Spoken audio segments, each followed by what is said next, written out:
aqui, eu peço para vocês fiquem de pé e batam palma para Rodolfo Abrantes.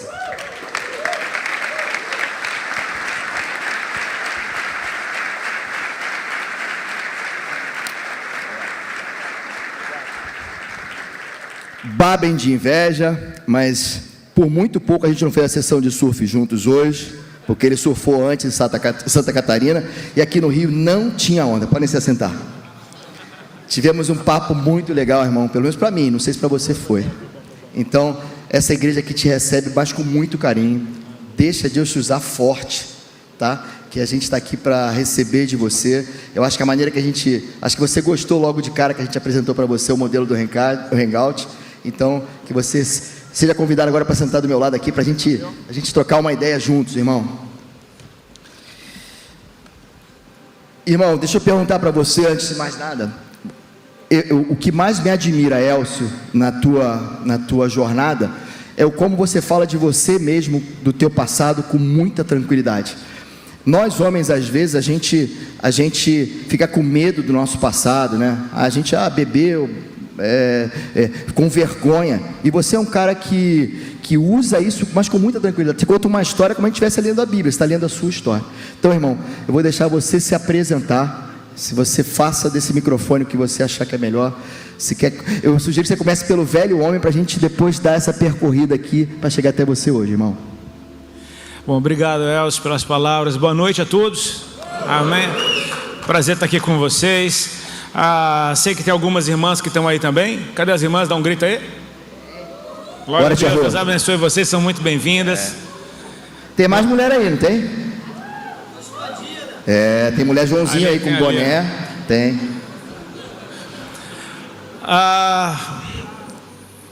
Eu tenho muita alegria de poder a gente fazer esse ambiente que foge do padrão de uma ministração, né? Eu creio que quando a gente simplesmente senta para conversar, a coisa é mais livre, mais leve e de certa forma mais abrangente. Quando eu ministro com a minha esposa juntos, a gente sempre faz nesse formato e, cara, é incrível como numa conversa você pode abordar, enfim, uma gama de assuntos que talvez sejam pertinentes a tudo aquilo que a gente está vivendo hoje. Desde já eu oro para que o Senhor te abençoe, amém, que Ele toque o seu coração. Eu tenho certeza que você já foi tocado, afinal de contas você está aqui. E se porque dele, por ele, para ele são todas as coisas, você precisa saber que foi Deus que te deu a ideia de estar aqui. Ele te convidou e você atendeu esse convite. Então eu tenho uma boa notícia para te dar: seu coração é tocável, amém? Ele já foi tocado. Mas eu oro para que a tua mente esteja conectada à mente do Senhor, e que, enfim, num ambiente como esse que a gente está aqui simplesmente conversando, eu oro para que você tenha um filtro. É bom você ter filtro sempre, mas é um ambiente livre demais isso daqui. Então talvez em alguns momentos eu vá dar minha opinião, e minha opinião não é Bíblia, minha opinião ela é a minha opinião. Então eu oro para que você filtre tudo que você vai ouvir, aquilo que for da parte de Deus que você retenha, aquilo que for opinião do Rodolfo você fala que viagem, beleza, mas eu gosto desse ambiente onde a gente pode simplesmente se sentir seguro ao ponto de, cara, considerar algumas coisas. Respondendo a tua pergunta, Elcio, a respeito do velho homem, cara, eu creio que não tem um velho homem que seja louvável, né?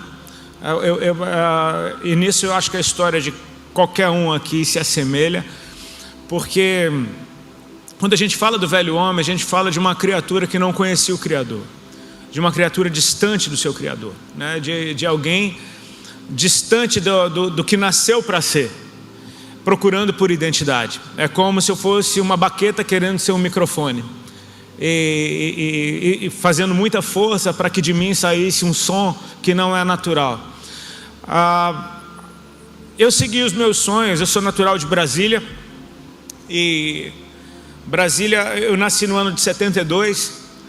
Brasília, se eu não me engano, meu pai era militar, meu pai se mudou para Brasília, ele trabalhava no Hospital das Forças Armadas, era médico, ele e minha mãe, e era um cenário muito interessante, porque a capital do governo só tinha 12 anos de idade, então você tinha aquele ambiente totalmente controlado, planejado e controlado. Eu venho nascer num ambiente como esse, onde quando eu viajava de férias, eu ouvia piada por ser de Brasília. né? As pessoas sempre te taxavam como filhinho de papai ou filho de ladrão e alguma coisa. Eu falei, cara, meus pais são médicos, velho, enfim. Mas esse cenário era um cenário muito propício para contestação. Afinal de contas, o governo estava lá e quem quisesse contestar o governo presencialmente teria que estar lá. No ano de 77 começa o movimento punk na Europa, nos Estados Unidos, simultaneamente. E por conta das embaixadas que tinha em Brasília, por ser capital do governo, começam a aparecer os primeiros punks em Brasília. Um pessoal que traz uma música de contestação. O rock de Brasília, então, ele nos anos 80, ele chama a atenção do resto do Brasil. O rock que se fazia no Brasil naquela época era muito ensolarado, ele estava mais no eixo Rio-São Paulo, era Blitz, Rádio Táxi, Barão Vermelho, era um rock pra cima, um rock alto astral. De repente vem um rock de Brasília, que é um rock, cara, vem de uma raiz punk, uma raiz de contestação, a gente falando de fome, falando de problema social. Enfim, isso me abraçou, eu simplesmente, foi a primeira cultura que a minha cidade me deu. Eu tinha então aquele sonho de fazer disso a minha vida. Desde criança eu falei, cara, é isso que eu quero para mim. Eu brincava de ser um que um dia eu me tornei. Assim, eu consegui realizar os meus sonhos de adolescente, de ter uma banda, de viajar ao Brasil, de conhecer o Brasil inteiro. Só que quando eu percebo, cara, que esse sonho fui eu que tive e não foi o que Deus sonhou para mim, então eu tenho que me tornar responsável pela manutenção disso. E cara, quando você está numa época da vida que é só descoberta, tentar encontrar os limites simplesmente para rompê-los, né? Você tenta encontrar limites não para parar ali, mas simplesmente para saber o que você vai romper, você vai acabar se machucando muitas vezes e machucando muita gente ao seu redor. Então eu comecei a colecionar frustrações, comecei a colecionar, cara, desapontamentos, e vivendo o meu sonho, e que era, enfim, o sonho de muita gente da minha geração. Até que, para resumir uma longa história, em 2001 eu tive um meu encontro com Deus. No começo de 2001 eu tive um meu encontro com Deus, e ele foi arrebatador. Talvez a gente fale mais detalhadamente sobre isso, mas ele foi arrebatador. E foi aí que eu descobri que o sonho dele era muito melhor que o meu. Foi aí que eu descobri que, cara, existia uma alegria que eu nunca experimentei, completamente fora daquilo que eu planejei, daquilo que eu decidi viver. E quando você está, quando o velho homem está para morrer, porque o encontro com Cristo te faz nascer de novo no Espírito, e agora nesse novo DNA espiritual, a gente sempre fala do novo nascimento, mas para que você nasça de novo, você precisa morrer antes. O batismo é o novo nascimento, sim, mas é preciso que o velho morra antes de você nascer de novo. Quando o velho homem estava para morrer, ele estava completamente fraco, mas quantos sabem que quando você está para morrer, você luta ainda pela vida, né? Então, isso dentro de você é uma grande confusão, uma grande inquietação, até o momento em que Jesus se manifestou na minha vida com cura, com libertação das drogas, e de uma maneira, cara, muito simples, leve e extremamente poderosa, como que num sopro, ele acabou com aquela agonia dentro do meu peito, e eu simplesmente me vi sonhando coisas novas. Hoje eu estou vivendo o meu sonho. São essas coisas novas, um sonho que não fui eu que tive, mas ele colocou dentro de mim. E eu aprendi que nessa nova natureza, muitas das vezes, o sonho que você tem são os sonhos que Deus agora te deu. Então Deus quer que você sonhe, amém? Deus quer que você sonhe, que você veja o futuro, porque eu tenho a tendência de enxergar o profético dessa forma. A eternidade, ela não começa quando você morrer, porque se ela tiver que começar, ela não é a eternidade. Nós estamos na eternidade nesse momento. Amém? A eternidade não tem começo e não tem fim. Deus é eterno, não tem começo e não tem fim. Mas nós habitamos nesse tempo que só anda para frente. É como se a eternidade fosse um lugar, como esse púlpito aqui, e o nosso tempo fosse desenrolando sobre esse lugar eterno, porque Deus já escreveu, já desenhou todas as coisas. Quando Ele te dá um sonho a respeito do futuro, um sonho profético, Ele está te dizendo, se prepare, porque é ali que você vai chegar. Eu tenho aquilo ali para você. Então você crê naquilo que Deus tem para você, você começa então a se moldar e a se ajustar a esse sonho que Deus te deu. Ele nos deu uma visão de futuro. Ele nos deu um dia que vamos estar todos de branco, sem lágrimas nos olhos, sem dor no peito. num ambiente onde não há treva alguma, e é para lá que eu estou ajustando a minha vida hoje. Se é a eternidade, se eu estou nela, por que não vivê-la agora, vivê-la hoje? É como se você fosse fazer uma viagem para morar no Havaí, e você começasse a andar só de bermuda hoje, entendeu? De bermuda e chinelo. Por que você está andando só assim, cara? Porque você não sabe para onde eu estou indo. Amém? Eu estou indo para um lugar onde eu não preciso de muita coisa. Então eu fico mais leve e mais satisfeito, entendendo que a cada dia que passa eu estou chegando mais perto do lugar onde eu vou viver. Enfim, isso é uma breve introdução. Ótimo. Eu acho que, não sei se todos aqui sabem, mas realmente a conversão do Rodolfo, para quem acompanha, ela foi realmente assim, no momento que você estava vivendo, eu creio, pelo que eu vi, que você não tinha nenhuma experiência anterior com Jesus, com Deus, nada disso. Mas, naquele momento, aí eu te pergunto agora, você voltando 20 anos atrás, você tinha dimensão do que era morrer o velho homem para ressuscitar uma nova criatura? Você tinha dimensão daquilo que Deus estava fazendo na sua vida, o que estava abrindo mão, das consequências que iam acontecer na tua vida? Porque para nós, muitos não querem dar esse passo porque tem medo. Então, e eu sei, depois a gente vai falar um pouquinho mais do quanto para cada um tem um preço. Mas me conta se você sabia naquele momento o que rolaria na tua vida, quais as consequências da tua conversão. Não fazia ideia alguma, sinceramente eu não fazia ideia alguma, mas é um desespero de se livrar do fardo, né? Quando Jesus diz: vinde a mim, todos vós que estão cansados e sobrecarregados, esse convite do Senhor, eu me encontrava nesse lugar, cansado e sobrecarregado, sem entender qual é a carga que eu estou carregando. Eu só sinto o cansaço, uma necessidade extrema de que aquilo passe, de que aquilo vá embora, de que simplesmente essa dor, é como se você tivesse uma dor terrível dentro de você, mas você não foi no médico, você não sabe o que você tem, você só sabe que dói muito, você só sabe que tá insuportável. Quando ele diz: vinde a mim, ele me dá uma visão de futuro, e a única visão de futuro que eu tenho é: eu alivio você. A única coisa que eu sabia, que eu entendia, é que se eu entregasse minha vida para Cristo, isso, melhor, eu não fazia a menor ideia, eu não tinha a menor consciência, mas é uma coisa que nasce no Espírito, é uma certeza que eu creio que assim, como a Bíblia diz que todas as coisas convergem em Cristo, quando você chega perto demais dele, é como se a gravidade da presença do Senhor começasse a te puxar cada vez e te trazer mais para perto. Então é como que um ímpeto, é uma coisa quase que natural você se entregar para ele a partir do momento em que você se encaixa naquele que ele está chamando para si. Ou seja, cara, eu ouvi um convite a respeito de um cansado sobrecarregado. Velho, esse sou eu.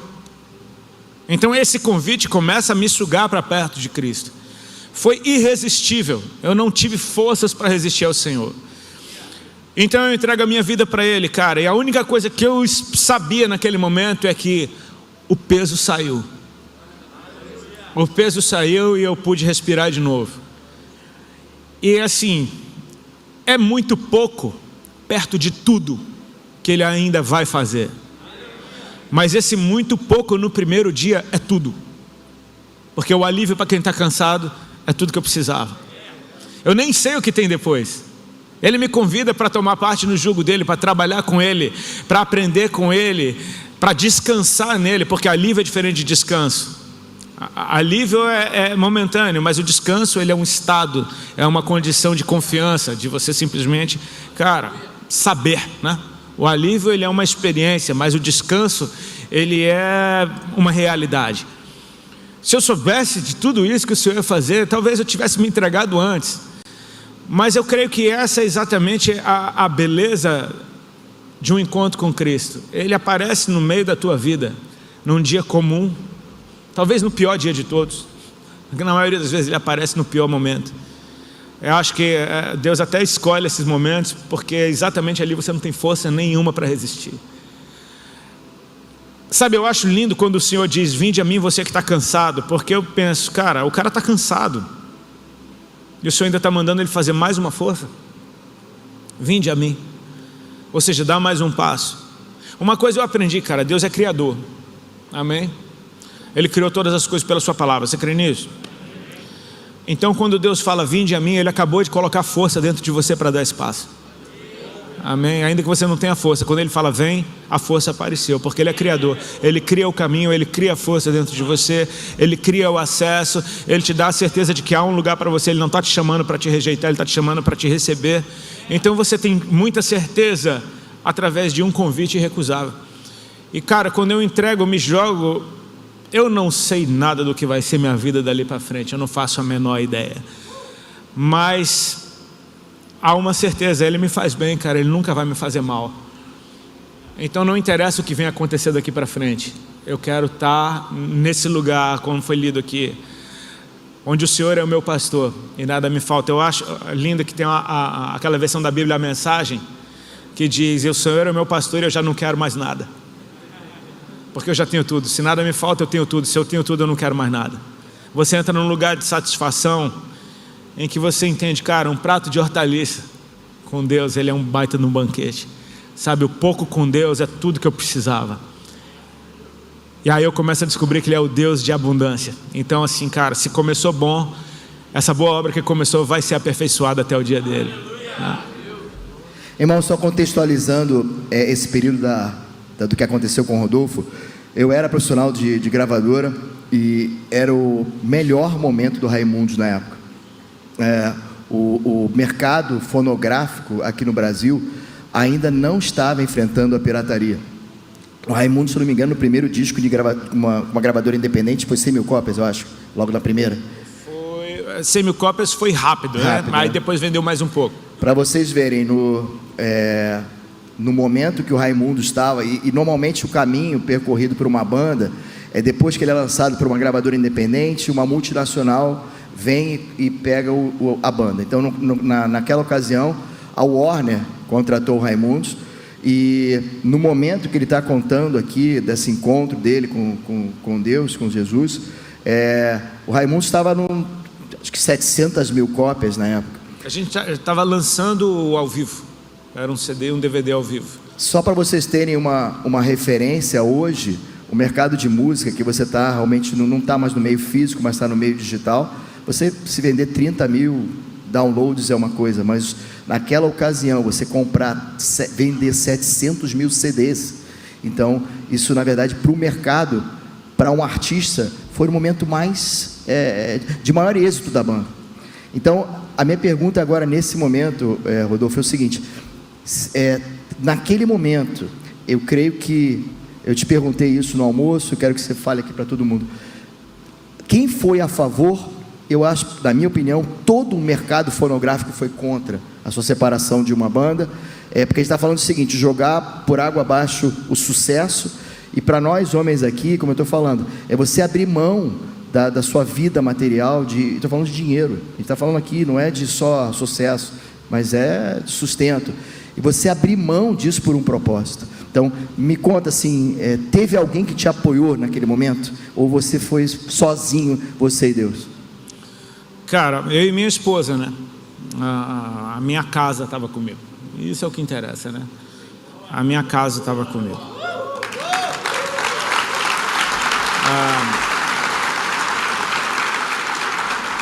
É algo que, assim, foi um período muito doído. Foi muita dor que eu senti. Mas, ao mesmo tempo, eu olho para trás hoje, eu sou grato a Deus por tudo aquilo, porque me forjou, né? Eu olho para hoje e falo, cara, eu não morri. Eu vejo tanta gente, cara, perdendo a esperança na vida por coisa tão menor do que aquilo. Eu falo, cara, o meu Deus é muito forte. Aquele que me sustentou foi muito forte.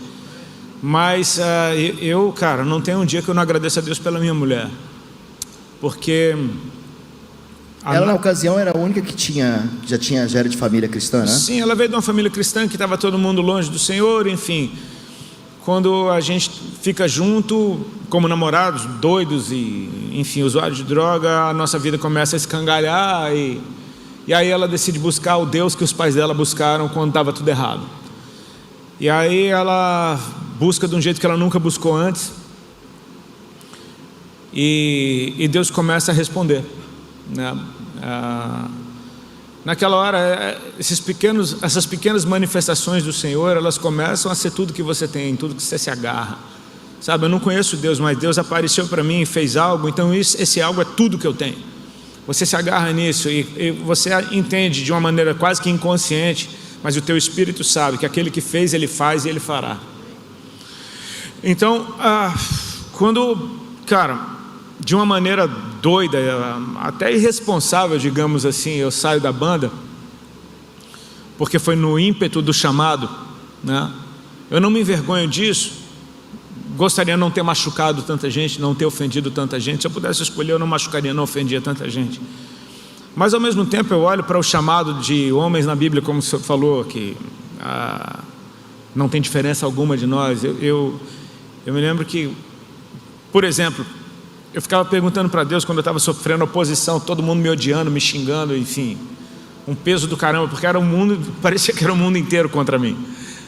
Só para contextualizar novamente aqui, a gente está falando que ele perdeu amigos, uma gravadora, um mercado fonográfico, um país inteiro, porque logo depois viria a pirataria. Então, assim, se você perder um artista desse tamanho, com o tamanho de vendagem que tinha ele, era para o mercado musical, eu digo assim, não só no Brasil, mas mundial, porque as gravadoras mundialmente dependiam do faturamento das gravadoras aqui no Brasil. Então, assim, para ele, imagina a pressão, eu imagino assim, não foi só aqui, deve ter sido, cara, CEO de lá de fora reclamando com um aqui até chegar até você.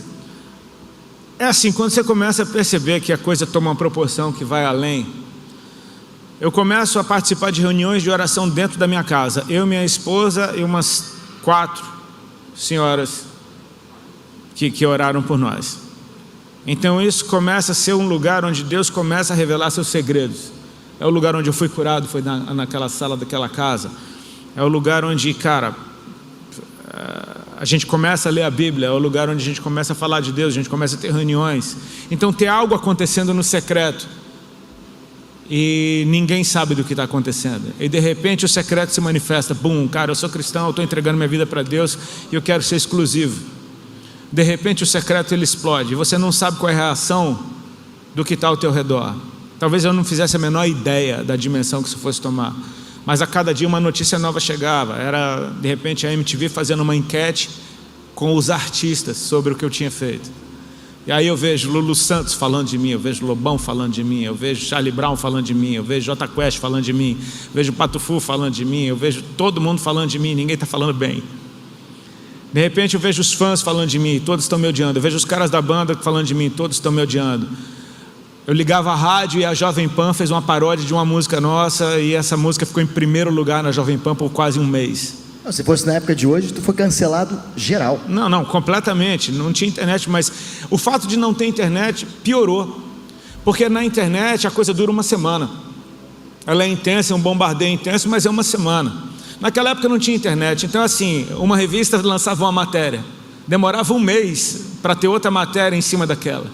Então a coisa se perpetuava por meses e meses e meses. Bom, foram 20 anos. 20 anos apanhando. Você aprende e você começa a perceber, cara, 1000 caem ao meu lado, 10.000 à minha direita, mas sou não atingido. Cara, às vezes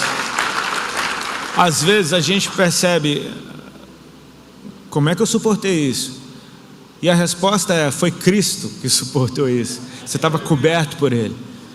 No momento que eu estou apanhando, não sou eu que estou apanhando, é Cristo que está levando essas pedradas, e Ele me cobre. Tipo, eu vejo a pedra vindo na minha direção, eu fecho os olhos, e ela pegou ou não pegou? Eu não sei, porque eu continuo em pé.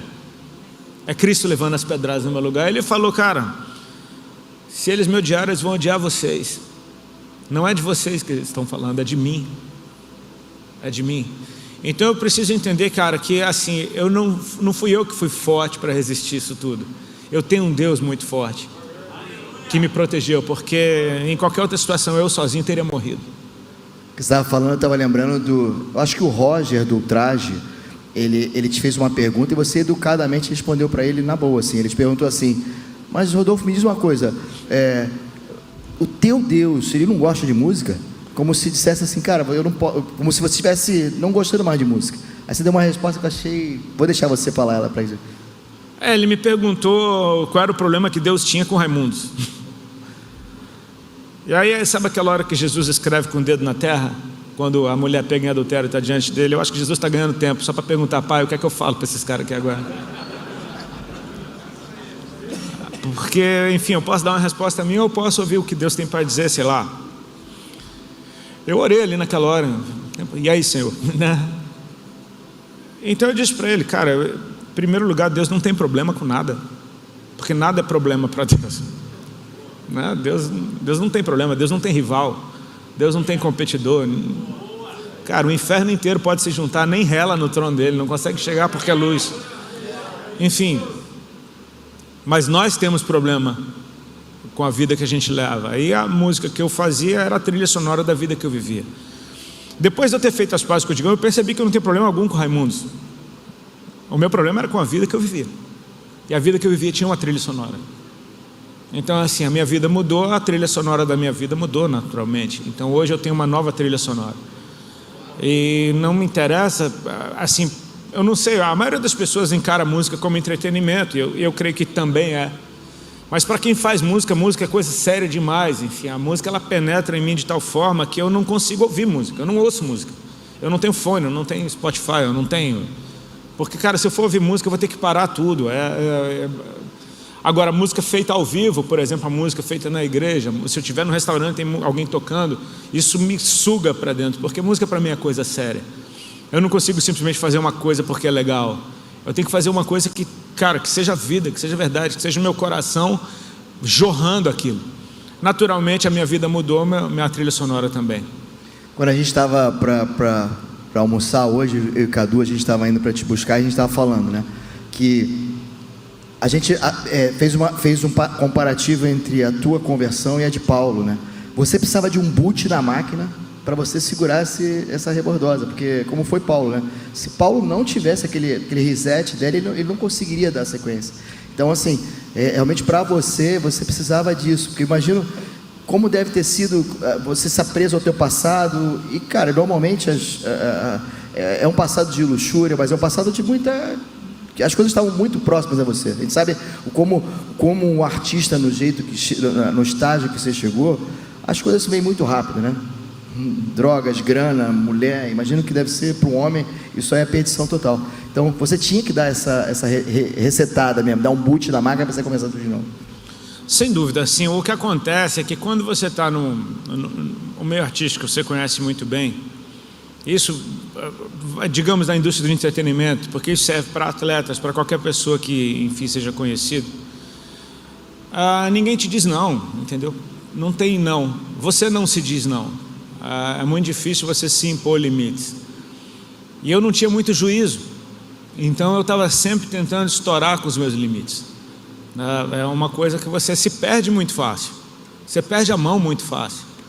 Sabe, você consome além da conta, você tem sexo além da conta, tipo, vai tudo além. Quando você percebe, cara, na verdade eu não sou o que as pessoas estão vendo em mim. Eu sou o cara, o filho do Manuel e da Jacira, eu sou aquele cara lá de Brasília. E eu me lembro que muitas vezes eu estava doidão nas festas cheias de gente famosa, e eu doidão, e eu ficava calado, e eu ficava tipo assim, mano, esses caras nem sabem quem eu sou, velho. Tô aqui de penetra, tipo assim, cara, eu sou aquele bicho lá de Brasília, velho. Moleque feio que não teve namorada, e olha aí, eu tô aqui agora. E aí eu tô aqui, eu ficava tipo viajando, olhando pros caras famosos, falei, cara, eles nem sabem que eu entrei aqui, velho. Eu lembro que eu tava numa festa dessa, aí eu senti a mão no meu ombro, era a Carla Pérez querendo tirar uma foto comigo. Aí eu falei, cara, a Carla Pérez quer tirar uma foto, eu falei, ela não sabe quem eu sou, velho. Tipo assim, sabe, eu sempre ficava nessa viagem, mano. No fundo eu sabia quem eu era, que eu não era nada daquilo, mas as pessoas projetam imagem em você e é confortável, simplesmente é confortável, entendeu? Você simplesmente aceitar tudo, não dizer não para nada, não ter limite para nada. Naturalmente isso vai destruir você, Falando do reboot, não é algo que exista um processo de vou parando com isso, ou você para ou você não vai parar, né? Ou você corta ou isso nunca vai acabar. né? Eu amo esse radicalismo dos primeiros dias, cara. Eu acho que inclusive a nova geração, principalmente os mais jovens, precisam experimentar um pouco disso, um pouquinho de Velho Testamento na vida, sabe? Porque só assim a gente entende graça, sabe? É muito lindo a gente nascer na graça. Cristo inaugurou a graça. A graça não é uma coisa dessa geração, não. Cristo inaugurou a graça, Ele trouxe essa verdade. Mas eu preciso saber do que eu fui liberto. Eu preciso saber, cara, que existe um preço a pagar que eu jamais pagaria. Cristo pagou por mim. Eu não posso tratar isso como qualquer coisa. Se Ele precisou morrer para que hoje eu possa ter essa vida, como é que eu vou tratar essa vida que Ele me deu agora de qualquer jeito? Então isso te faz pensar e viver de uma forma... Cara, nasce uma responsabilidade dentro de você que você antes não tinha. E assim, muitas vezes as pessoas falam: cara, você largou as drogas, você é um baita testemunho. Você foi curado, você é um baita testemunho. Você deixou uma carreira de sucesso por Jesus, você é um baita testemunho. Cara, eu acho que um dos maiores testemunhos que tem na minha vida é o senso de responsabilidade que Deus me deu hoje, que eu não tinha, absolutamente eu não tinha. E eu percebi, cara, como essa disciplina é liberdade, né? Aquilo que Renato Russo cantou na música Disciplina é Liberdade. Eu amava essa frase. Quer dizer, passei a amar depois de Cristo, porque eu falei, cara, realmente disciplina é liberdade. Quando eu consigo enxergar os limites que Deus me deu, não como uma prisão, mas como proteção. Tipo, Ele está falando: filho, eu conheço o fim.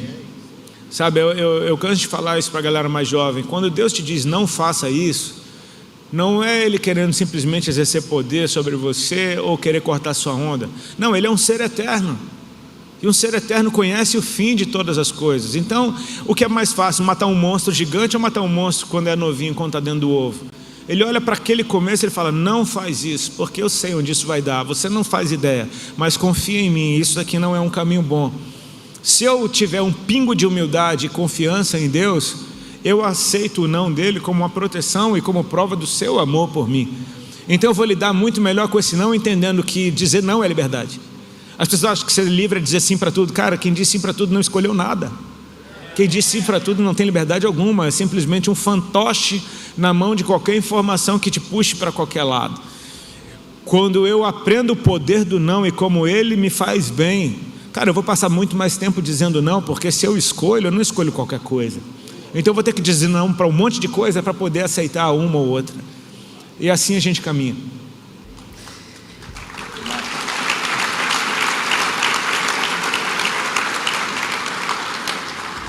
A gente falou de morte, a gente falou do que você enfrentou para a morte do velho homem, e aí chega a ressurreição, tá bom?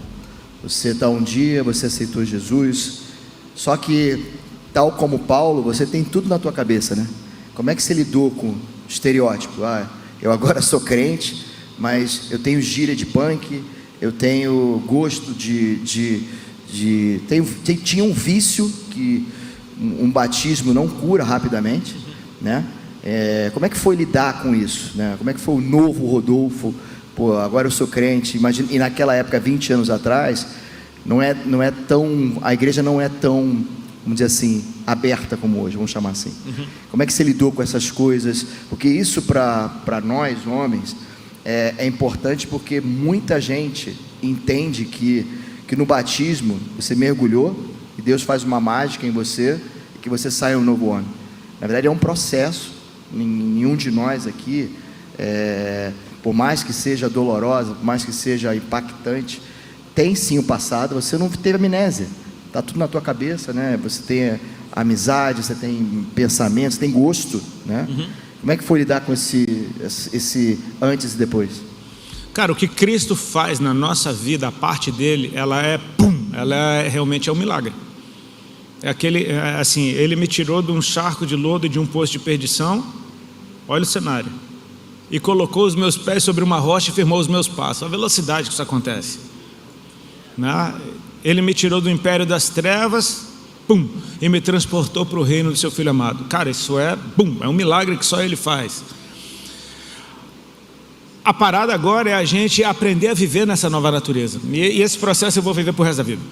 Eu já entrei em paz com isso. Tipo, é uma mudança por dia, é uma coisinha aqui, outra ali, sempre aprendendo uma coisa nova, sempre tendo uma coisa velha para deixar. Às vezes, coisas da nossa natureza velha estão enterradas ali porque elas só aparecem quando a gente reage a determinada situação. Então, enquanto a situação não aparece, você nem viu que aquilo existia.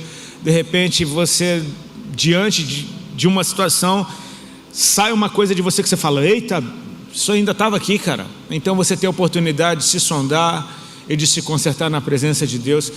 Eu acho lindo quando, se não me engano, é João que diz: se sois filhos da luz, andeis, pois, como filhos da luz. É lindo isso, porque principalmente na época da lei, antes da graça, a Bíblia era assim: se cumprires os meus mandamentos, se guardares os meus estatutos, se fizer o que é bom, se você for uma bênção, se isso, então você será abençoado. A graça é o seguinte: você é abençoado. Agora você é livre para cumprir os meus mandamentos, para seguir os meus estatutos, para fazer a minha vontade. Ou seja, é como se, por exemplo, eu vou dar um exemplo bem simples, bem bobo. Minha esposa é cidadã italiana. E alguns anos atrás eu comecei a ver qual era a documentação que eu precisava para me tornar um cidadão italiano também por matrimônio. Comecei a juntar documentação, e aí passo a passo, a coisa demora um pouco, porque vai para a Itália e volta, não sei o quê. Ia ser uma coisa assim, ó, pum. Eu ia me tornar italiano do dia para a noite.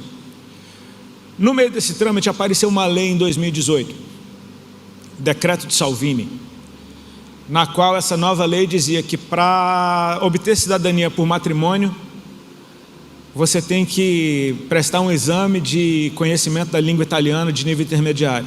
Tem que fazer esse exame e tem que ter a certificação, e sem isso você nem começa o processo. Ou seja, isso é mais ou menos como é que era na época da lei, entendeu? Tipo assim, agora eu vou ter que pelo menos falar italiano, para um dia que eu tiver um passaporte italiano, pelo menos a língua eu sei falar. O que Cristo fez é basicamente assim: Ele me dá uma cidadania do céu, toma aí. Eu não sei falar a língua do céu, mas você já é de lá. Eu não sei me comportar, mas você já é de lá. Você já tem direito legal a viver nesse lugar, então você vai ter que aprender agora, dia após dia, como é a sua nova pátria, como é a sua nova natureza, como as coisas fluem, e a gente simplesmente começa a caminhar. Ou seja, eu entro num ambiente como esse, e eu sei que aqui Deus tem me ensinado isso. Eu vi uma ministra americana, a pastora Devi Tyrus, ela escreveu um livro chamado A Experiência da Mesa, é um livro muito fantástico. E eu vi ela falando uma vez, a gente estava numa conferência junto, ela fez amizade com a gente, que ela é muito querida, ela ama ensinar. E tinha uma moça pregando, e uma palavra poderosíssima, mas aquela moça, ela tinha aquele pentecostalismo brasileiro, um pouco agressivo. A pastora americana não entendia o que a moça estava dizendo, ela só percebia o tom de voz. E ela falou: eu gostaria de conversar com essa moça depois, ela precisa saber com quem que ela está falando. Essas mulheres são filhas de Deus. Não se bate assim nas filhas de Deus. E aí eu comecei a perceber, num ambiente como esse, eu estou diante de filhos de Deus. Já são. Aquele que entregou sua vida para Cristo já é um filho de Deus. Mas por que alguns ainda erram? Porque estão aprendendo a se mover nessa nova natureza. E a gente precisa ter paciência. Se Cristo tem paciência com a gente, precisa ter paciência. Então eu aprendi a ter paciência comigo, entendendo que existem arcas minhas que vão demorar para sair mais do que outras. Algumas já saíram, algumas são bem claras de ver, outras nem tanto. Você passar um mês comigo, você vai ver nhacas terríveis. Mas a gente está no processo, né? O negócio é não parar, né? Eu amo, por exemplo, o Pedro, que negou Jesus e voltou para a igreja. Ele nega Jesus, onde é que ele vai chorar? Na igreja. Cara, o cara acabou de negar Jesus, velho. Ele não sai da igreja de jeito nenhum. Jesus chama ele de Satanás na frente de todo mundo, e ele não sai da igreja. Então esse cara entende: eu pertenço a um lugar, mas eu ainda não sou perfeito. Ele vai me aperfeiçoar. Amém.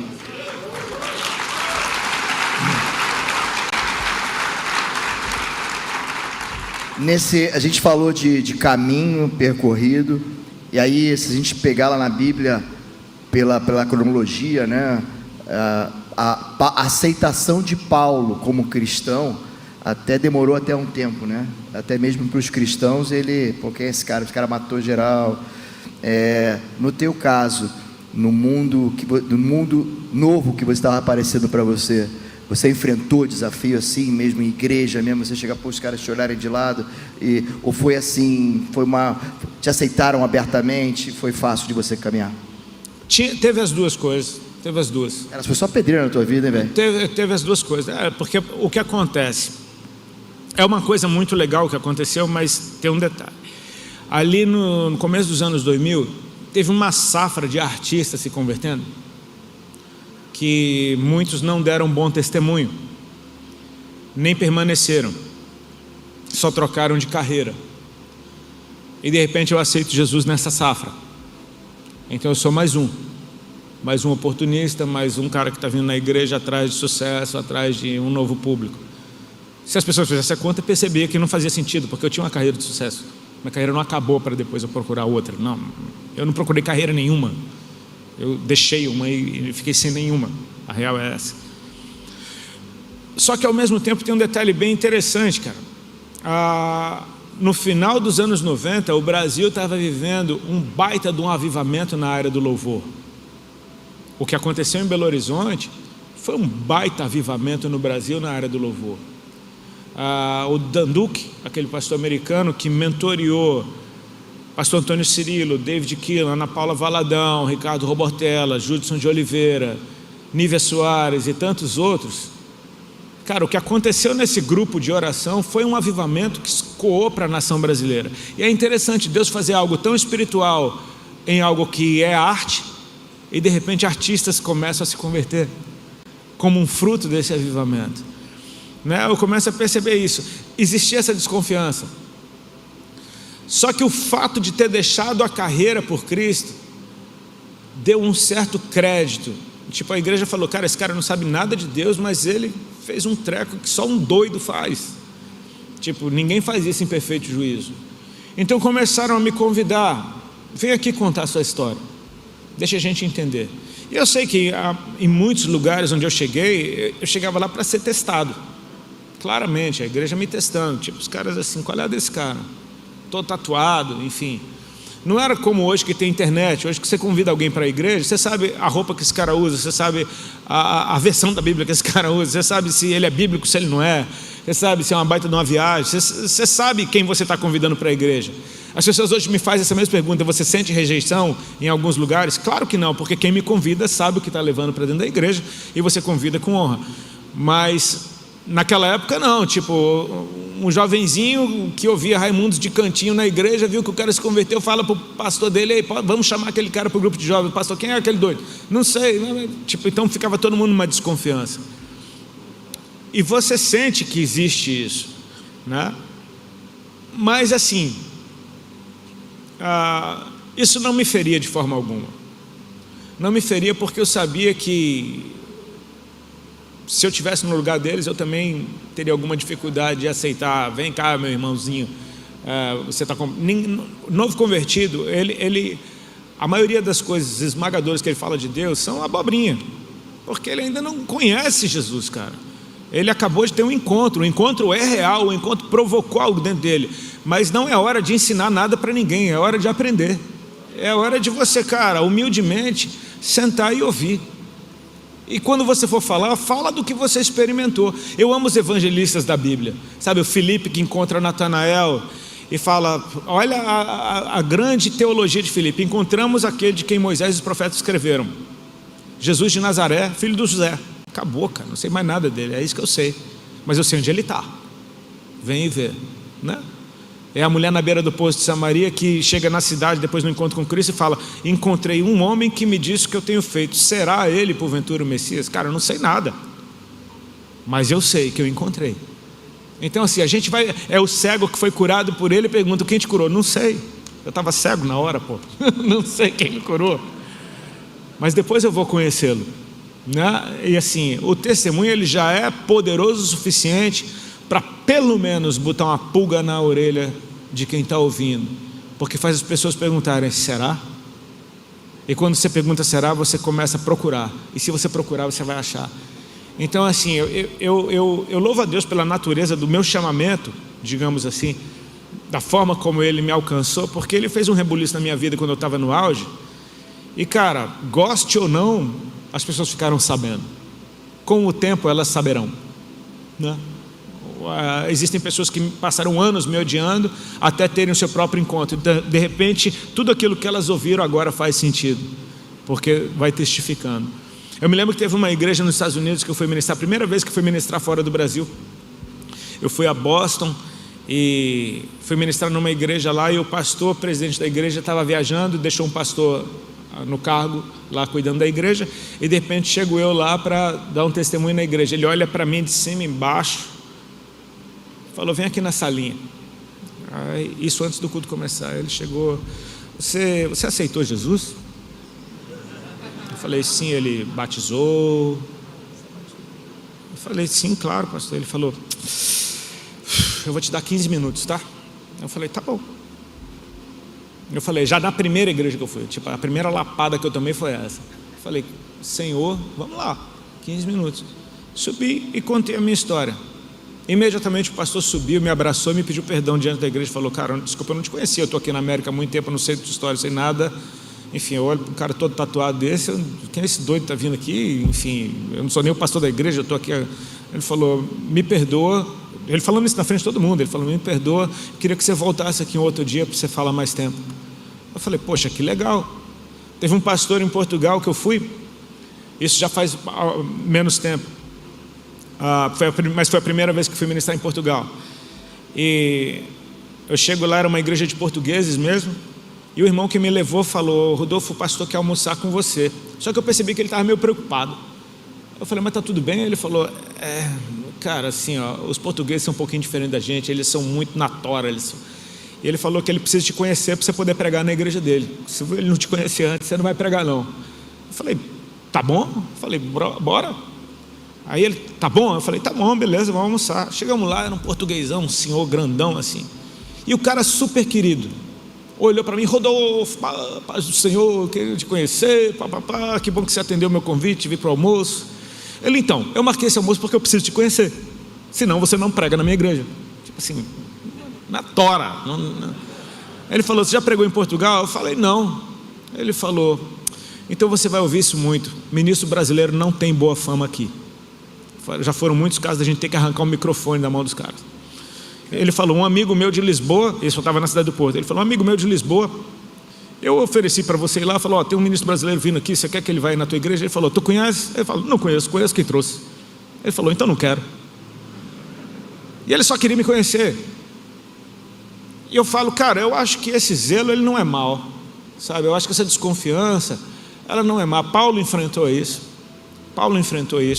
mas é aquele negócio, eu posso não saber tudo, mas eu sei que eu encontrei alguém, cara, que mudou minha vida.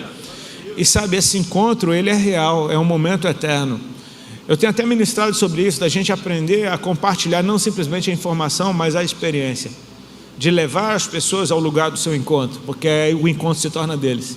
Assim como foi Natanael levado por Filipe até Jesus. Quando Natanael chega no encontro de Filipe, o encontro agora é de Natanael, falando da mulher da beira do poço de Samaria. Quando os homens da cidade chegam no encontro dela, agora o encontro é deles.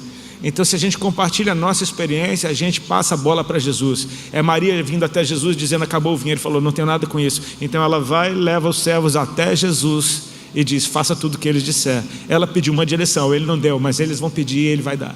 Então, assim, você leva pessoas a um encontro que será um encontro delas. Irmão, pela tua conversão, da maneira como ela foi, a tua obediência foi mais fácil de lidar, né? Vamos dizer assim, com pouco conhecimento que você tinha do que seria a nova vida, do que seria Deus, você foi obediente porque você foi arrebatado, literalmente. Mas na tua casa, nós que somos homens aqui, temos família, temos mulher, como é que estava a situação do que a gente fala tanto do jugo? Vocês foi caminhando para e passo no conhecimento com Jesus, a tua linha foi mais pentecostal, porque a tua conversão aconteceu da maneira, não foi Nutella, né? Foi irmãzinha em casa, na sala da tua casa, e passado esse tempo todo, claro, vocês adquiriram conhecimento, você e tua mulher, que hoje também é uma ministra do Evangelho. E me conta um pouquinho dessa tua experiência. Em algum momento você teve essa diferença de jugo na tua casa, vocês conseguiram equilibrar bem? Cara, a minha esposa tem personalidade forte e eu não reclamo disso não. Eu amo cada atributo da minha esposa, porque eu sei que foi Deus que deu.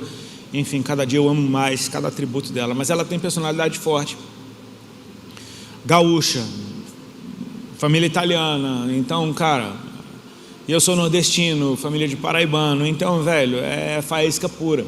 A gente passou uns 10 anos brigando, ministerialmente, brigando, de eu não entender como ela era em Deus, dela não me entender como eu era em Deus, mais das minhas falhas, era mais um problema meu com o que ela carregava. Deus teve que me ensinar muitas coisas a respeito da minha mulher, para eu parar de ser tão chato. Eu acho que até por conta, é interessante a tua pergunta, porque até por conta dessa natureza de estar sempre sendo testado no ambiente cristão, você não quer errar, entendeu? Você não quer errar, você não quer subir no púlpito e falar uma besteira, você se apega, você vai no certinho, cara. Entrega o feijão com arroz que ele tá bom, sabe? Tá todo mundo me testando, cara, eu quero passar aprovado, mas isso se torna uma noia, que imperceptivelmente você começa a precisar de aprovação. Só que eu tenho uma esposa profética, e o profeta, cara, ele, diferentemente de um mestre, de um pastor, deixa eu colocar de uma forma melhor. Tanto mestre, pastor, apóstolo e profeta, eles precisam de ensino. Não é à toa que a Bíblia fala dos filhos dos profetas, das escolas de profetas. Ou seja, cara, você tem um dom profético, glória a Deus, você precisa de andar com profetas mais experientes do que você, para você entender como discernir uma palavra profética, como entregar uma palavra profética, para quem entregar, como... Cara, um profeta sem ensino, ele causa incêndio o tempo inteiro, vira meninice e cai em descrédito. De repente eu vejo minha esposa completamente profética, causando incêndio dentro da igreja, o tempo inteiro eu estava no gabinete por causa dela. E cara, era um ambiente tão opressor que, sem eu perceber, eu estava sendo influenciado pelos líderes a oprimir minha esposa. Tipo, dá um jeito nela, ela é Jezabel, você é um frouxo. Tipo, coisas que implicitamente eram ditas. Então eu chegava em casa e a gente quebrava o pau, porque eu dava razão para outras pessoas. E cara, eu gostaria de me dar uma surra naquele tempo, por causa do que eu fiz com a minha esposa. Um abuso emocional incrível.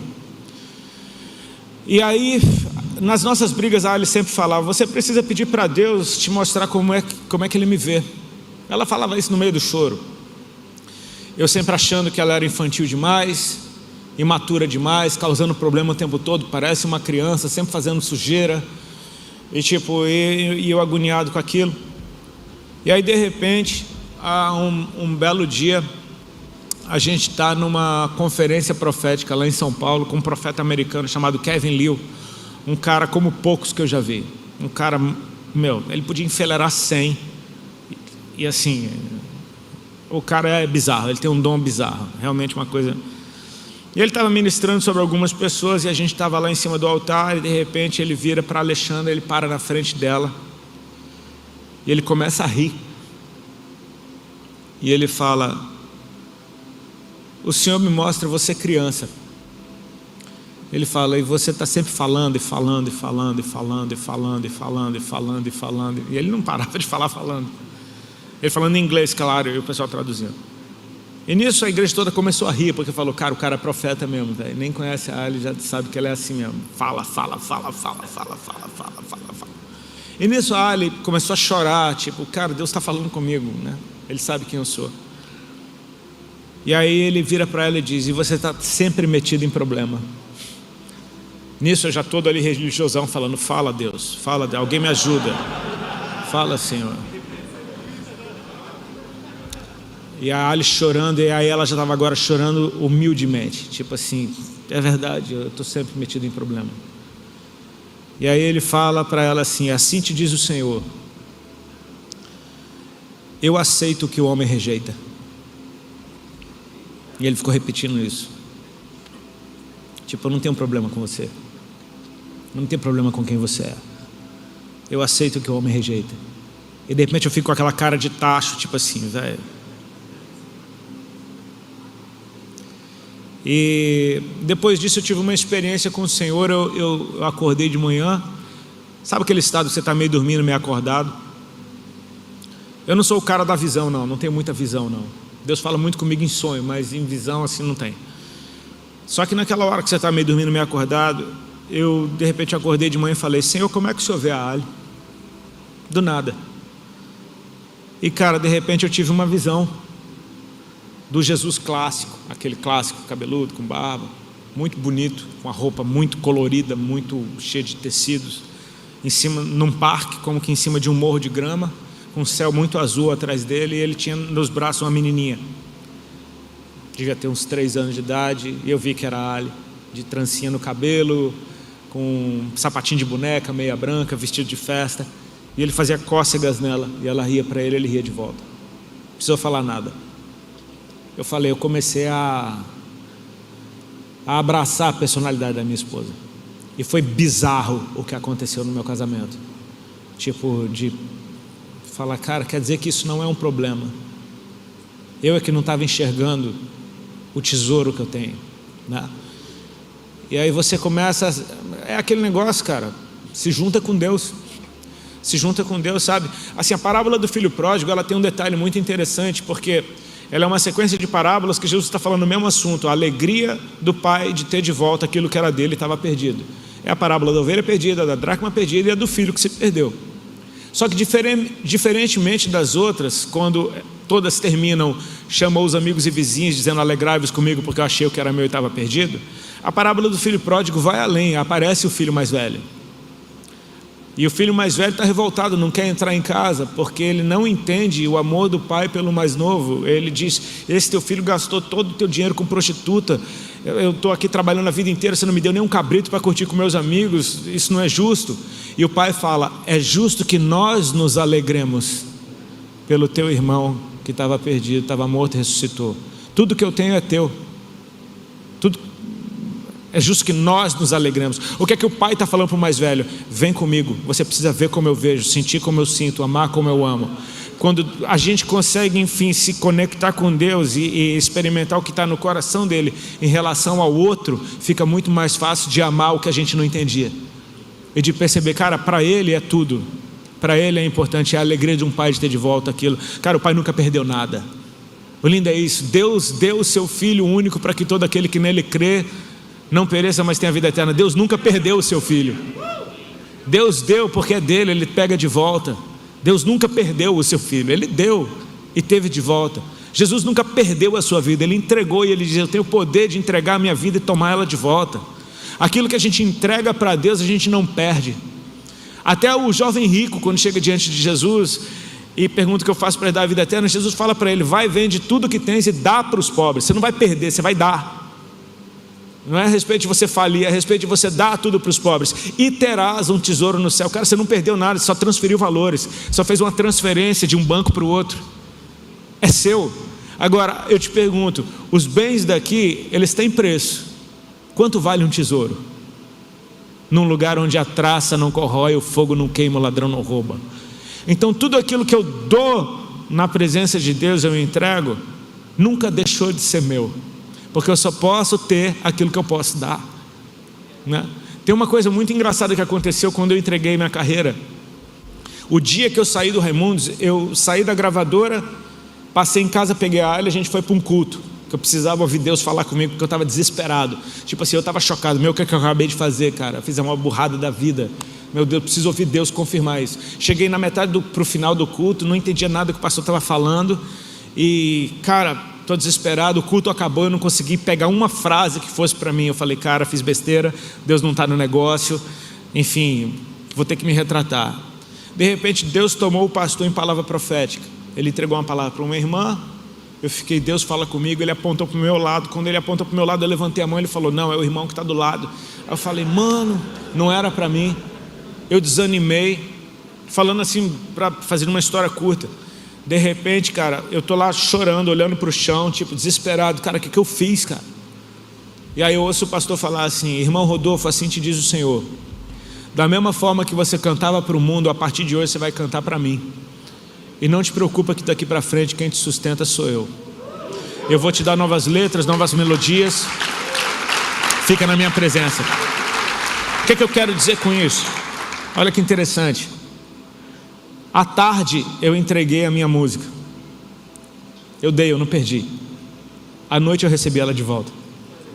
Deus me falou, agora você vai cantar é para mim.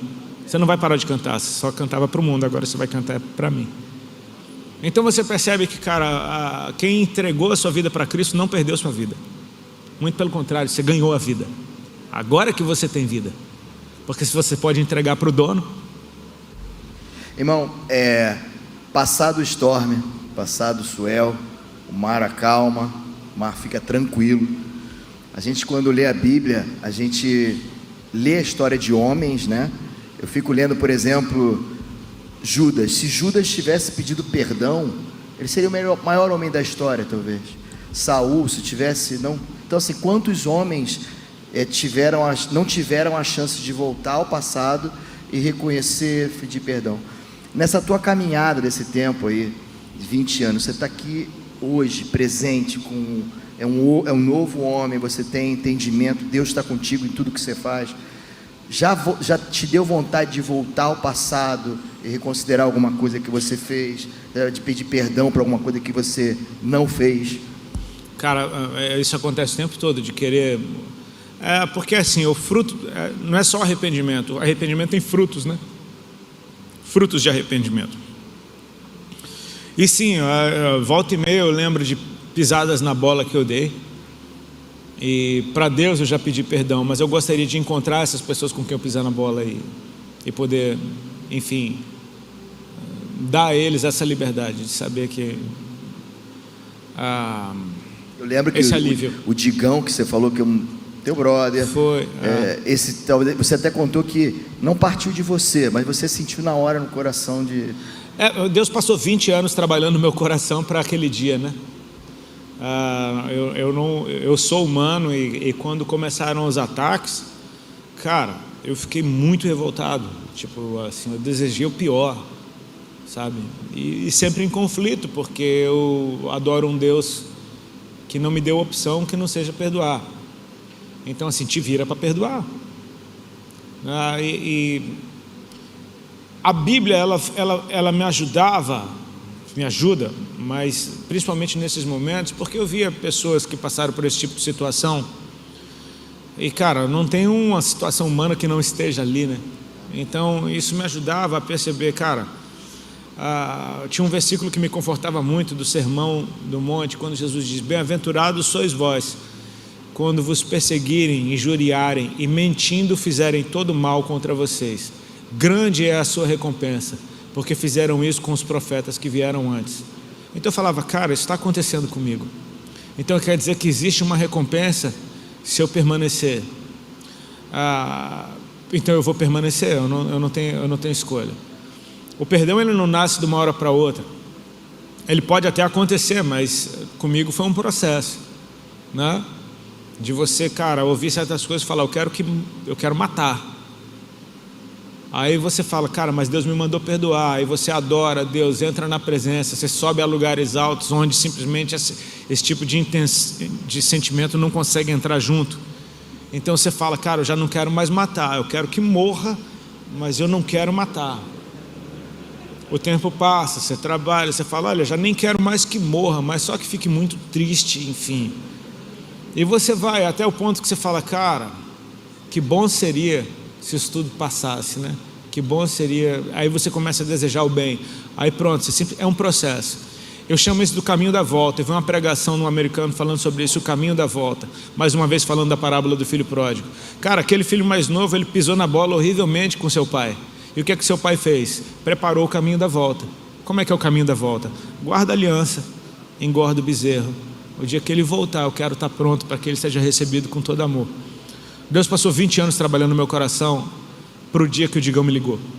No dia que ele me ligou, eu não tinha defesa. Ele me ligou totalmente humilde e sincero, e dizendo, irmão, me perdoa, eu te amo. E nisso eu pude dizer a mesma coisa para ele, e a gente ficou 40 minutos chorando junto. Ou seja, eu não sei o que ele esperava quando me ligou. Será que eu vou ser agressivo? Será que eu vou ser arrogante? Será que eu vou ser soberbo? Será que eu vou tentar me justificar e acusá-lo? Não, eu estava ali na mesma que ele, só querendo que aquilo acontecesse. Então você prepara o caminho da volta para outros, né? Irmão, eu vou abusar. Não estava no script, mas o Espírito Santo está me guiando aqui. Pô, leva um sonzinho pra gente. Claro, tranquilo. É nóis. Acho que dá, né?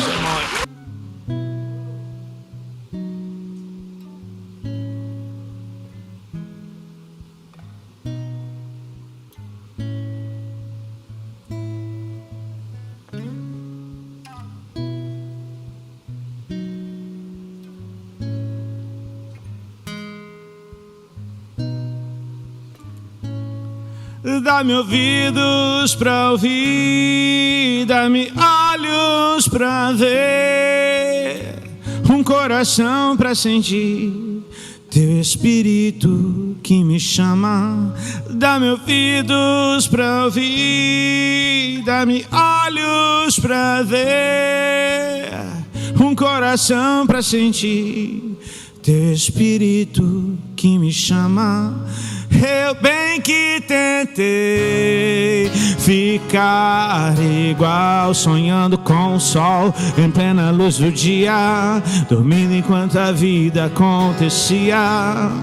Mas ouvi o som dos teus passos e de repente acordei em teus braços. Eu vi no mundo onde estou, do qual já não sou, teu amor deseja vir, repousa sobre mim e permanece.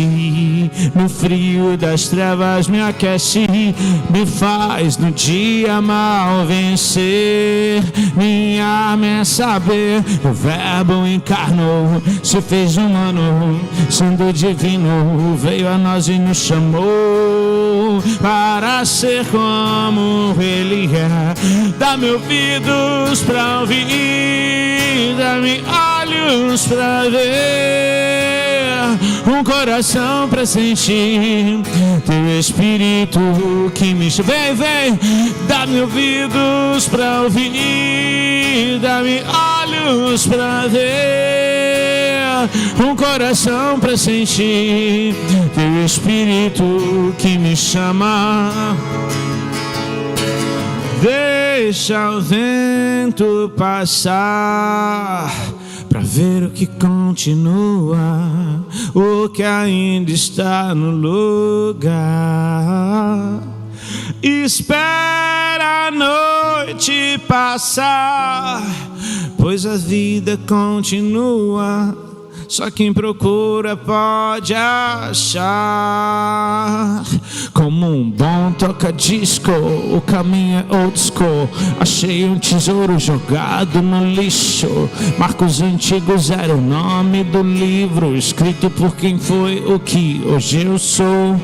Ninguém notou onde todo mundo errou, um professor que mal começou, e o desprezo pelas horas de voo das primeiras casas onde a luz chegou. No seu olho tem um cisco, me disse um cego, um segundo antes de cair no abismo. Como ovelha que conhece o pasto, só o som da sua voz me diz time to go. Ou como virgens despertando do sono, aí vem o noivo, eu dormi mas prontamente saí ao seu encontro. Não me distraí com outros no tempo de espera, eu guardava óleo na reserva. Desenterra hoje o que o céu te deu, prepara um presente pro futuro que nasceu nas ruas e palácios. Aumenta o som no máximo e roda até cair. Vem, dá-me ouvidos pra ouvir, dá-me olhos pra ver, um coração pra sentir teu espírito que me chama. Dá-me ouvidos pra ouvir, dá-me olhos pra ver, um coração pra sentir. Erga sua voz a Ele. Dá-me ouvidos pra ouvir, dá-me olhos pra ver, um coração pra sentir teu espírito que me chama. Dá-me ouvidos pra ouvir, dá-me olhos pra ver, um coração pra sentir teu espírito que me chama. O verbo encarnou, se fez humano, sendo divino, veio a nós e nos chamou para ser como Ele é.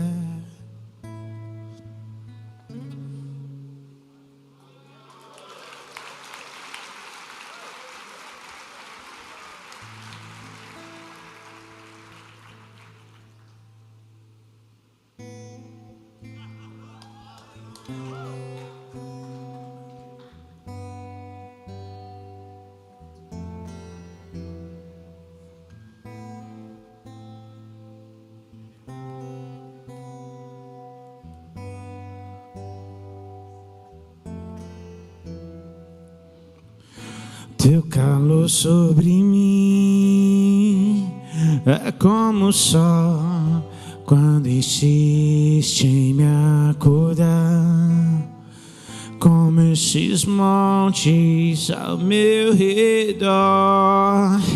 Tu és a minha muralha, a perfeição da criação. Manifesta o teu esplendor, todo som, toda cor. Seja louvor ao Rei da Glória. Quem é este Rei da Glória? O Senhor dos exércitos, poderoso nas batalhas. Ele é o Rei da Glória, Jesus.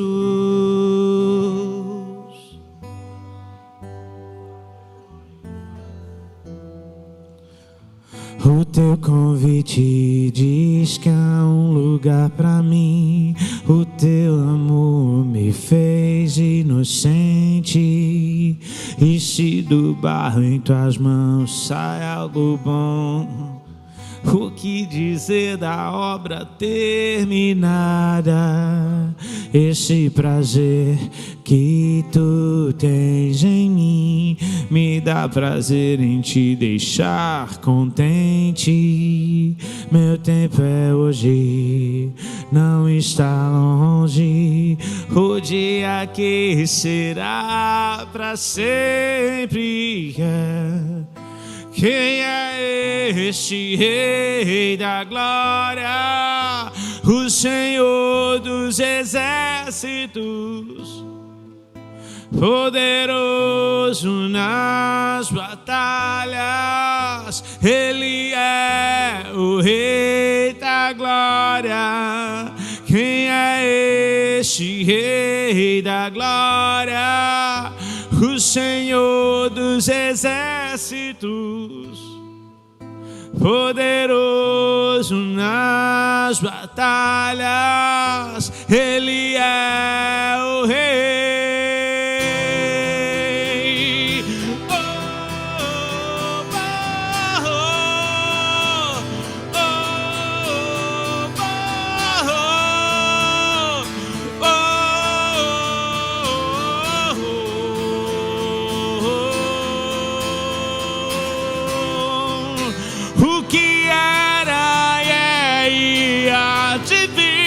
Nos conhece pelo nome e nos chama pra mostrar o caminho de volta pra Ele.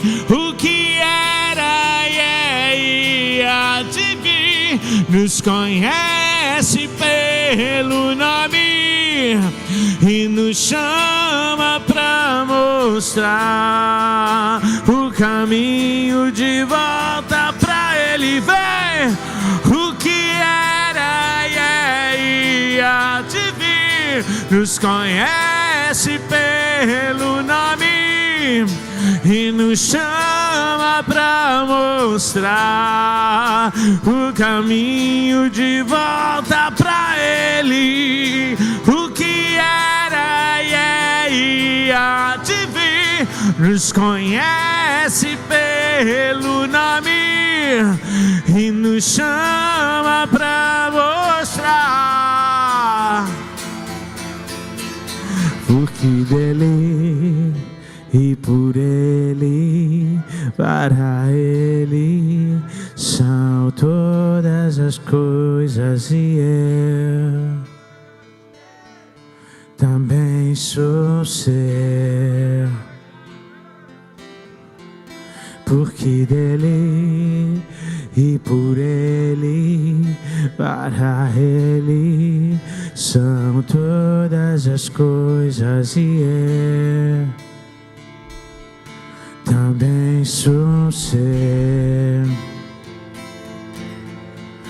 Porque dele e por Ele, para Ele são todas as coisas, e eu também sou seu, porque dele e por Ele, para Ele são todas as coisas, e eu também sou seu, porque dele e por Ele, para Ele são todas as coisas, e eu também sou seu, porque dele e por Ele, para Ele são todas as coisas, e eu também sou seu.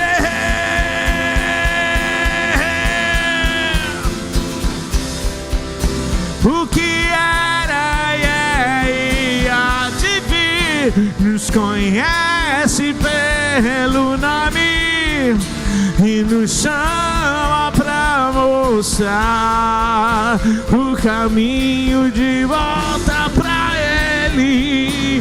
O que era e há de vir nos conhece pelo nome e nos chama pra mostrar de volta pra Ele.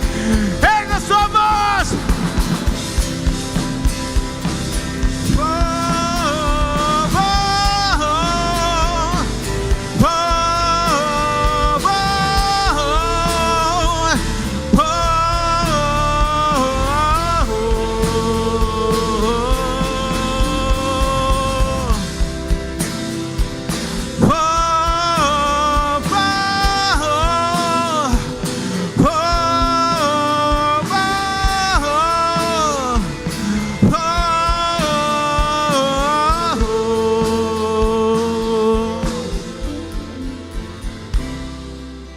E por Ele, para Ele são todas as coisas, e eu também sou seu, porque dele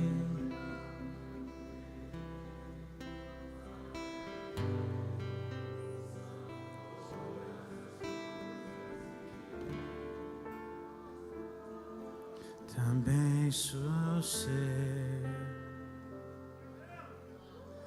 porque dele e por Ele, para Ele.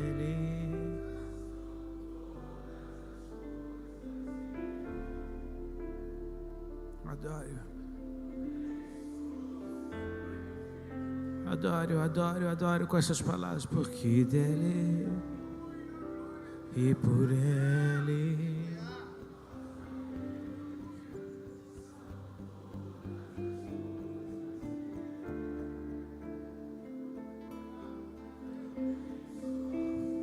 Feche teus olhos, por favor, curva tua cabeça.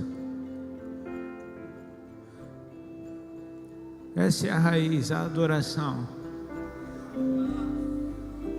O primeiro culto da história não teve louvor, não teve palavra,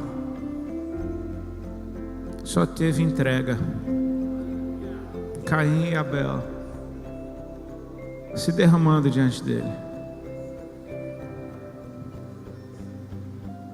A entrega é a verdadeira adoração. Ele é dono de todas as coisas, porque tudo é dele. Mas a alegria do Pai é ter de volta o que se perdeu. Ter todas as coisas não faz Deus mais feliz,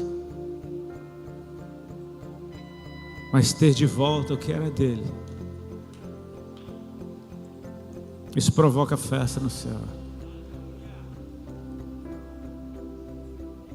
Tudo que Deus quiser, Ele toma porque é dele. Deus deu, Deus tirou, louvado seja o nome do Senhor. Mas a minha vida, Ele só tem se eu entregar.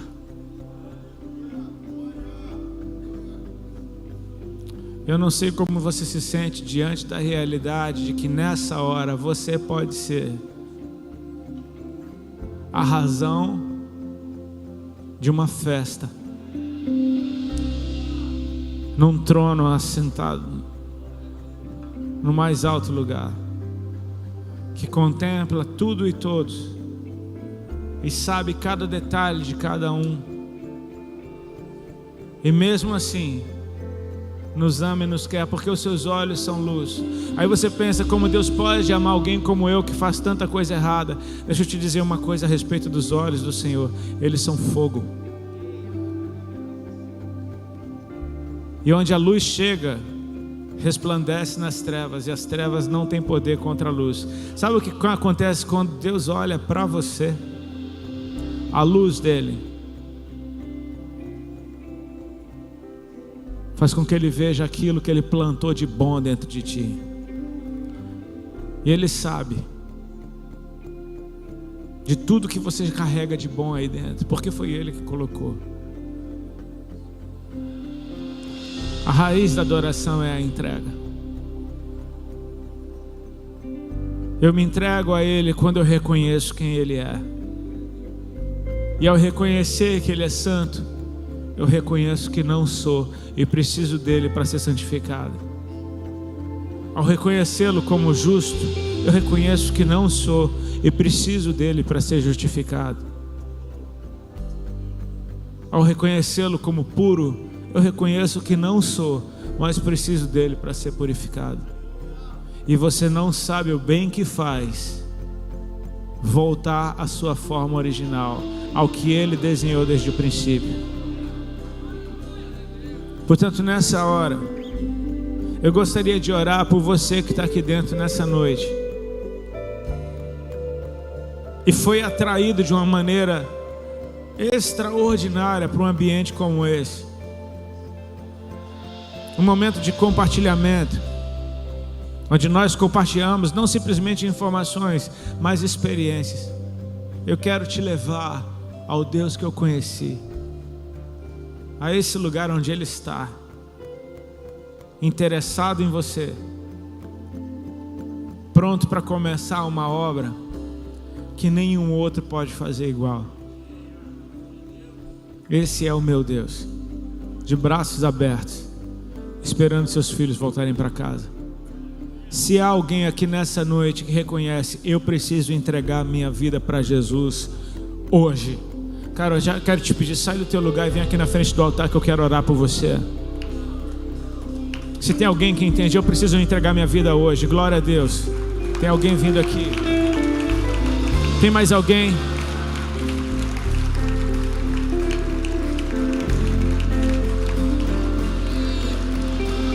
Glória a Deus. Vem, vem, vem. Vem, vem, vem. Esse é um ambiente seguro. Você não está aqui para ser acusado de nada. Eu oro para que o Espírito Santo de Deus te tome aí pela tua mão agora.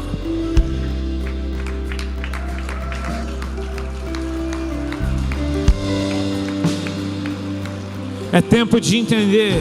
É tempo de entender que como homens a gente tem a tendência a proteger a nossa vulnerabilidade, a esconder a nossa dor, a nossa fraqueza. Sabe o que? Deus te vê como um menino.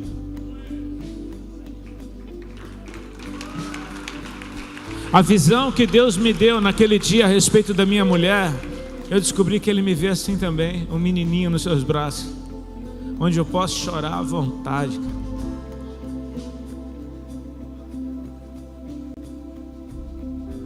Porque assumir a minha fraqueza diante daquele que é todo poderoso Faz com que Ele comece a operar dentro de mim exatamente no que eu não tenho, no que eu não sou. A certeza do abraço. Ele nunca vai te rejeitar, cara. Ele nunca rejeitou ninguém que se achegou até Ele com o coração quebrantado, que chegou para Ele em arrependimento. Nunca, nunca, nunca. Se Adão tivesse pedido perdão a Deus por ter pecado, ele seria perdoado. Se Caim tivesse pedido perdão a Deus por ter matado Abel, ele seria perdoado. Se Judas tivesse pedido perdão a Deus por tê-lo traído, seria perdoado.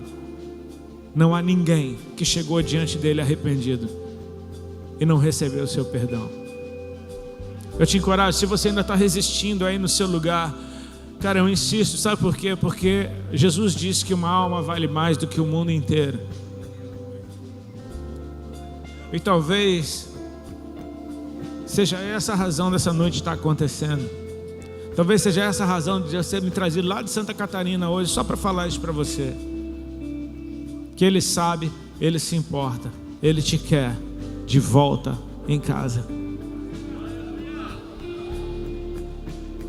Experimenta o que é vida de verdade.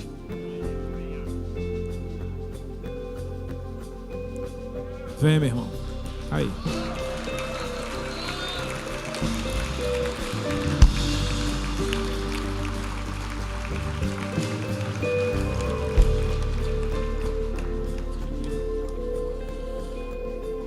Meus irmãos, estenda as mãos para cá para os seus irmãos que estão nascendo hoje. Pai, como é bom estar num ambiente onde eu não preciso me envergonhar, porque o Senhor levou sobre si a minha vergonha e me deu a sua justiça, o sacrifício perfeito, o sacrifício suficiente. O salário do pecado foi pago, a ira de Deus aplacada. Jesus se fez maldito por nós, para que nós pudéssemos ser abençoados nele.